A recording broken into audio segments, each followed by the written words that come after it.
وَلَنُذِيقَنَّهُم مِّنَ الْعَذَابِ الْأَدْنَىٰ دُونَ الْعَذَابِ الْأَكْبَرِ لَعَلَّهُمْ يَرْجِعُونَ کہ ہم تمہیں چھوٹے چھوٹے عذاب دیں گے، بڑا نہیں، تاکہ تم توبہ کر۔ تو یہ موسم کا بگاڑ، یہ بھی ایک چھوٹا سا تھپڑ ہے اللہ کی طرف سے کہ ہم توبہ کریں۔ تو یہ قصہ سنا کے کہنے لگا امیر المومنین، یہ جو بارش نہیں ہو رہی، اگر یہ زمین کی آفت ہوتی تو آپ اس کا مقابلہ کرتے، یہ تو آسمان کی آفت ہے، اس کو مناؤ جو اوپر ہے۔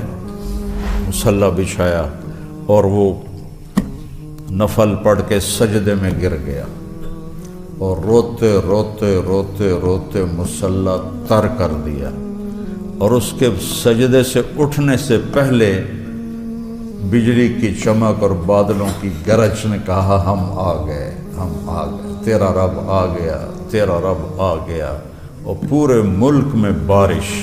میرے نبی نے فرمایا جب کوئی آدمی جھوٹ بولتا ہے تو اس کی بدبو اتنی غلیظ ہوتی ہے کہ 1 میل تک فرشتے بھاگ جاتے ہیں۔